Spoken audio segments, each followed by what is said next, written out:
A desperate alliance. Captain Maya Chen stood at the viewport of the UES Dauntless, staring at the stars scattered across the void. 6 years of commanding Earth's most advanced warship had prepared her for many things, but not for this moment. Humanity's first contact with an alien civilization. "Captain, the Luminar delegation is ready to board," announced Lieutenant Raj Singh, her executive officer. Chen straightened her uniform. "Very well. Let's make history." The Luminar were nothing like humanity had imagined aliens would be. Standing nearly 7 feet tall with translucent skin that rippled with bioluminescent patterns, they moved with a fluid grace that seemed almost aquatic. Their ambassador, who called himself Meridian, bowed deeply as he entered the Dauntless's conference room. "We thank the children of Earth for receiving us," Meridian said, his voice translated through a device on his chest. "Our journey to find you has been long and desperate." Admiral William Torres, Earth's highest-ranking military officer, leaned forward. "You've been watching us, haven't you?" Meridian's skin flickered with blue lights. What Chen would later learn was an expression of acknowledgement. "For centuries, yes. Your species fascinated us. Your resilience, your adaptability, your incredible capacity to overcome obstacles that would extinguish other civilizations. And now you need that capacity," Chen said, not a question but a statement. The conference room darkened as Meridian activated a holographic display. "They call themselves the Void Collective," he explained as an image appeared of what looked like massive geometric ships, perfect black cubes connected by pulsing energy conduits. "They are a hive consciousness that consumes everything in their path: resources, knowledge, life itself." Admiral Torres studied the display with narrowed eyes. "And you can't fight them yourselves?" "We have tried. For 300 years, we have tried." Meridian's skin dimmed to a dull gray. The Luminar were once spread across 700 worlds. Now we have fewer than 100 remaining. Dr. Elena Vasquez, Earth's leading xenobiologist, spoke up. "Your species evolved without predators, didn't you? Your physiology suggests a cooperative evolutionary path rather than competitive." "You are perceptive, Dr. Vasquez." "Yes, the Luminar have always been creators, builders, explorers. We do not possess the—" Meridian paused, searching for the word, "the warrior spirit that your kind has developed." Chen watched as the hologram shifted to show the destruction of a Luminar world, the massive cube ships descending, energy weapons carving into the planet's surface, extracting resources at an impossible rate until nothing remained but a barren husk. "Why us?" Chen finally asked. "Surely there are other spacefaring species with military capabilities." Meridian's gaze fixed on her. "None like yours. We have studied Earth's history, your countless wars, your ability to adapt, to survive against all odds. Humans fight with a determination we have never witnessed in any other species." His skin pulsed with a deep purple light. "You are our last hope." 3 days later, Chen found herself in the White House Situation Room as Earth's leaders debated the Luminar request. "It's not our war," insisted Defense Secretary Alvarez. "We have our own problems to solve right here on Earth." President Amara Okafor remained silent, her eyes focused on the holographic display that Dr. Vasquez had just activated. It showed the projected path of the Void Collective's expansion. "Madam President," Vasquez said quietly, "based on the data the Luminar have provided, the Void Collective will reach our solar system in less than 15 years. The room fell silent. "Even if we wanted to help," Admiral Torres finally said, "our technology is centuries behind the Luminars. We've barely established colonies on Mars and the Jovian moons." "They're offering technology transfer," Chen pointed out. "Faster than light travel, advanced weapons systems, shield technology. Things that would take us centuries to develop on our own." President Okafor finally spoke. "And what would be required of us in return?" "Military advisors at first," Chen replied. "Then tactical support, possibly combat forces if needed. They want us to fight their war for them." Secretary Alvarez scoffed. No, Chen corrected. They want us to teach them how to fight. There's a difference. The agreement was signed 2 weeks later. The Luminar would provide technological upgrades to human ships and defenses in exchange for military expertise and eventual combat support. The technology transfer began immediately, and within 6 months, the UES Dauntless had been retrofitted with Luminar FTL drives and energy weapons. Chen's first mission was to lead a combined human-Luminar task force to a small Void collective outpost on the edge of Luminar space.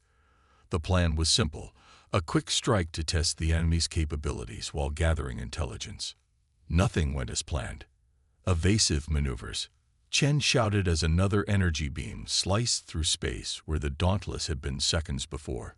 Singh, status report. 2 Luminar vessels lost, Captain, Singh reported, his voice steady despite the chaos. The Void collective ships are adapting. They're predicting our attack patterns. Chen watched in horror as the geometric black ships moved with unexpected intelligence, countering every tactic she employed. What should have been a quick strike turned into a 3-day nightmare. By the time Chen ordered a retreat, half the human contingent was dead or wounded. In the Dauntless's medical bay, Chen helped carry injured crew members to treatment pods as Dr. Vasquez worked frantically to save lives. Ambassador Meridian stood silently in the doorway, his skin a muted gray of mourning. "Now you understand," he said softly when Chen approached. "They learn. They adapt. Each time we fight them, they come back stronger." Chen looked at her wounded crew, then back at Meridian. "You were right," she admitted. "We should have stayed home." She paused, then added, "But it's too late now. The Void Collective knows about Earth. We're in this fight whether we like it or not."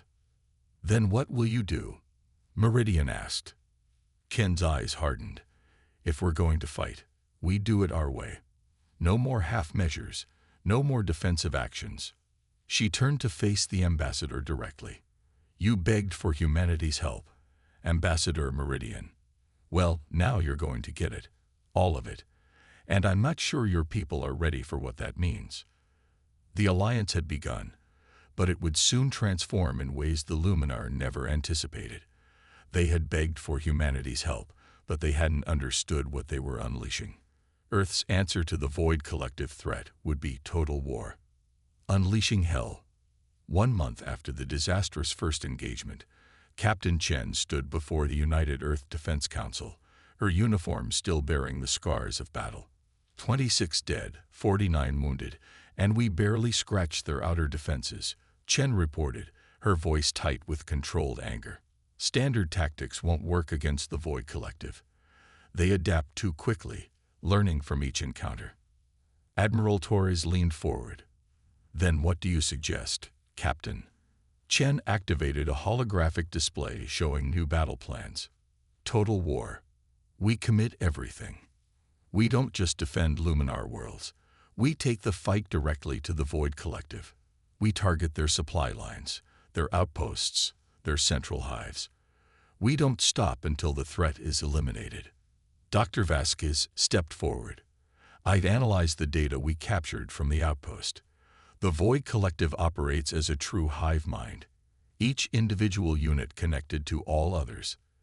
They learn collectively, but this also creates a vulnerability."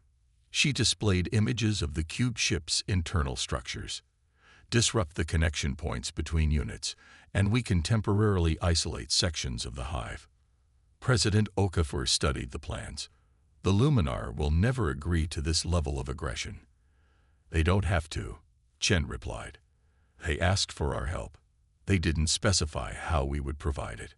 3 weeks later, Chen stood in the command center of the newly constructed Luminar Human Joint Base, explaining Earth's strategy to Ambassador Meridian and Supreme Coordinator Ilara, a highest-ranking Luminar military official. "This is excessive," Ilara said, her skin flashing patterns of distress as she reviewed the plans. "The resources required." "Earth has already begun full war production," Chen interrupted. "Every factory, Every shipyard is being converted. Dr. Vasquez, now head of the Joint Species Research Division, displayed her latest findings. We've identified weaknesses in the Void Collective's neural network. They're vulnerable to specific frequencies that don't affect Luminar or humans. You're talking about weapons that target their consciousness, Meridian said, his skin darkening with concern. This goes against all galactic conventions. Conventions the Void Collective never signed, Chen pointed out. We're fighting for survival. Another Luminar commander named Solus entered the conversation. The humans speak truth, Ilara. We have lost over 600 worlds following our traditional methods. Back on Earth, humanity prepared for war like never before. Industries were converted to military production. New ships were built incorporating Luminar technology with human design principles. Weapons testing facilities worked around the clock developing specialized equipment to fight the Void Collective. Admiral Torres addressed the United Earth Defense Force from the deck of the new flagship, the UES Vengeance. For the first time in our history, humanity faces an enemy that will not negotiate, will not show mercy, and will not stop. This is not a war for territory or resources. This is a war for the right to exist. 6 months later, Major Alexei Volkov moved silently through the darkness of a Void Collective staging area. His strike team wore specialized suits designed by Dr. Vasquez that masked their neural signatures from collective detection. Position reached, whispered Lieutenant Sarah Jackson through their secure comlink. Disruptors ready. Volkov checked his tactical display. All 18 team members were in position around the collective's command nodes. The mission was simple but dangerous. Plant specially designed neural disruptors that would temporarily isolate this portion of the hive mind, allowing the main fleet to strike. Execute in 3, 2, 1, Volkov ordered. Across the station, 18 devices activated simultaneously. The effect was immediate. The Void Collective units, geometric humanoid forms made of what appeared to be living metal, began moving erratically. Some froze in place. Others moved in random patterns. Phase 2, Volkov commanded. His team moved swiftly, eliminating any collective units that approached them. Above the staging area, Captain Chen watched from the bridge of the UES Dauntless. Beside her stood Ilara, the Luminar commander's skin showing patches of what Chen had learned was their equivalent of awe. Your soldiers move with impressive coordination, Ilara observed. How long before the collective adapts to your disruptors? We don't need long, Chen replied. She turned to her communications officer. Signal the fleet. Begin Operation Firebreak. 30 human ships dropped out of FTL and opened fire on the staging area. Unlike previous engagements, they didn't target obvious defense systems. Instead, they hit specific points identified by Dr. Vasquez's research team. Neural relay nodes, power matrices, and the biological interfaces that the collective used to coordinate their hive mind. Inside the station, Volkov's team fought their way to the central control chamber. The intelligence gathered from their previous encounter had proven accurate. This staging area contained a nexus, a larger unit that helped coordinate the collective's activities in this sector. Target located, Volkov reported as they breached the chamber. The nexus was enormous, a 10-foot-tall geometric figure surrounded by pulsing energy fields. It moved erratically, confused by the disruptor signals. Deploying neural toxin, Volkov reported. The weapon fired not projectiles, but a concentrated burst of the frequencies Dr. Vasquez had developed. It struck the nexus directly. The effect was immediate. The nexus convulsed violently before going still. Throughout the station, collective units began to fall, their connection to the hive mind severed. Volkov's team extracted quickly, returning to their shuttle as the human fleet continued its precise bombardment. Back on the Dauntless, Chen watched with grim satisfaction as the staging area's defenses collapsed. Target neutralized, reported her tactical officer. Minimal losses on our side. Ilara stared at the tactical display in amazement. Your people accomplished in one attack what our forces couldn't achieve in multiple campaigns. This is just the beginning. Chen said. "We're not fighting to defend. We're fighting to win." When Volkov's team returned to the ship, they brought valuable data captured from the staging area. Dr. Vasquez began analyzing it immediately. "Captain, you need to see this," she said hours later, her face grave. The data revealed something unexpected. The Void Collective wasn't just randomly expanding. They were running from something. Running from what?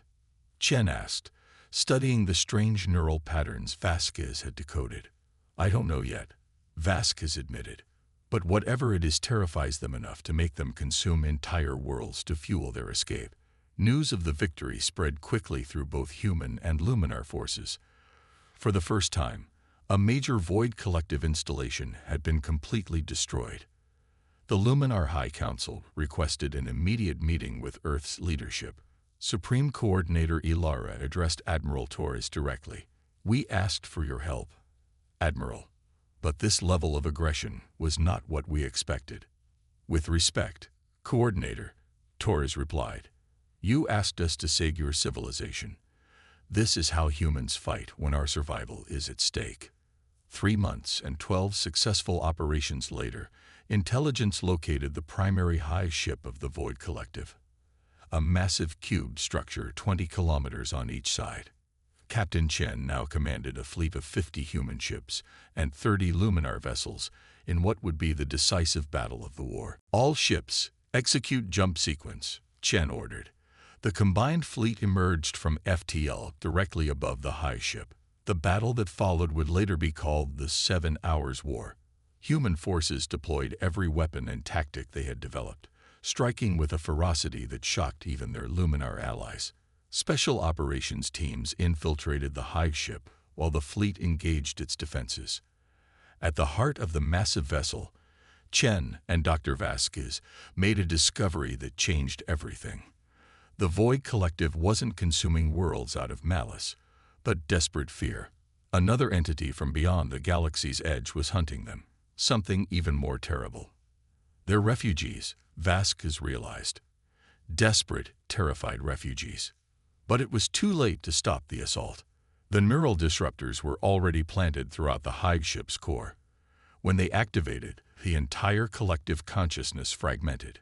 With their hive mind shattered, the remaining collective forces fell into disarray and were quickly neutralized. 1 year after first contact, representatives from 20 alien civilizations gathered on Earth to sign what would become known as the Terran Accords. The Void Collective threat had been neutralized, though at great cost. The galaxy had learned a powerful lesson about humanity. They were builders and explorers, yes, but when threatened, they were the most formidable warriors the stars had ever witnessed. Ambassador Meridian approached Captain Chen during the ceremony. "When we came to Earth begging for help, we never imagined your response would be so absolute." Chen looked out at the assembled delegates. "That's the thing about humans, Ambassador. When pushed to the edge of extinction, we don't surrender. We fight back with everything we have." Meridian's skin rippled with understanding. "The galaxy will never forget what humanity has done here." They begged, and humanity's answer was total war. Chen nodded solemnly. "Let's hope it never comes to that again. But if it does," she left the thought unfinished, but the message was clear. They had begged for help, and humanity had answered. The stars would never be the same.